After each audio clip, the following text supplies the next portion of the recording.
Well, I thank you, Mr. President. LG Manoj Sinha ने जम्मू तालीमी तकरीब में शिरकत की। उन्होंने तकरीब में खिताब के दौरान कहा कि तलबा को वही असातिज़ा ज़्यादा पसंद होते हैं जो उन्हें समझने की कोशिश करते हैं। उन्होंने असातिज़ा को मुखातिब करते हुए कहा कि तलबा की खूबियों को निखारने की ज़रूरत है। हमें इम्तिहानात में हासिल करदा नंबरों से आगे बढ़ने की ज़रूरत है। स्कूली शिक्षा में बदलाव आज भी हो रहे हैं और आज का परिवर्तन बड़ा ऐतिहासिक परिवर्तन है।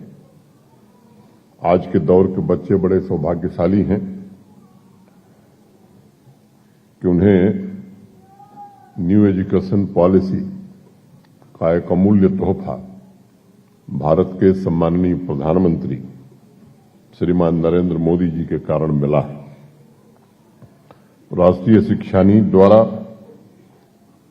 स्कूलों को, क्लासरूम को एक बार फिर से पुनः बनाने का प्रयास किया जा रहा है, जहां टेक्नोलॉजी तथा ट्रेडिशन के फ्यूजन से स्कूल को हैप्पी स्कूल के रूप में ट्रांसफॉर्म करने की कोशिश हो रही है। और उसमें एक बड़ी महत्वपूर्ण बात और अच्छी बात उन्होंने कही कि स्टूडेंट्स के लिए जरूरी है कि वो अपने आप को एक्सप्रेस करें, ज्यादा से ज्यादा संवाद स्थापित करें।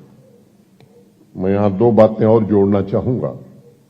पहला, टीचर पढ़ाने से ज्यादा बच्चों को सुनने की आदत डालें, उन्हें समझने की कोशिश करें। और दूसरी बात, स्टूडेंट्स ज्यादा से ज्यादा सवाल करना